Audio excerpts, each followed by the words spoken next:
വീണ്ടും ന്യൂനമർദ്ദം രൂപപ്പെടുന്നു. അടുത്ത 48 മണിക്കൂറിനുള്ളിൽ ബംഗാൾ ഉൾക്കടലിൽ ന്യൂനമർദ്ദം രൂപപ്പെടും. നാളെ ഒഡീഷ തീരത്ത് ചക്രവാത ചുഴിയും രൂപപ്പെടും.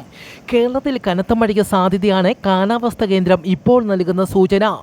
ആഗസ്റ്റ് 26-ാം തീയതി ഇടുക്കി, തൃശൂർ, പാലക്കാട്, മലപ്പുറം, കോഴിക്കോട്, വയനാട്, കണ്ണൂർ, കാസർഗോഡ് ജില്ലകളിലും ആഗസ്റ്റ് 27-ാം തീയതി എറണാകുളം, ഇടുക്കി, തൃശൂർ, പാലക്കാട്, മലപ്പുറം, കോഴിക്കോട്, വയനാട്, കണ്ണൂർ, കാസർഗോഡ് ജില്ലകളിലും ആഗസ്റ്റ് 28-ാം തീയതി കോഴിക്കോട്, വയനാട്, കണ്ണൂർ, കാസർഗോഡ് ജില്ലകളിലും കാലാവസ്ഥാ വകുപ്പ് യെല്ലോ അലർട്ട് പ്രഖ്യാപിച്ചു.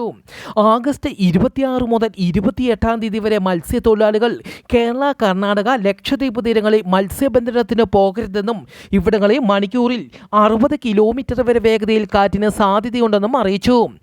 പഞ്ചാബിലെ ഹോഷിയാപൂരിൽ LPG ടാങ്കർ പൊട്ടിത്തെറിച്ച് 7 പേർ മരിച്ചു, 15 പേർക്ക് പരിക്കേറ്റു. അപകട കാരണം വ്യക്തമല്ല. പോലീസ് അന്വേഷണം ആരംഭിച്ചു.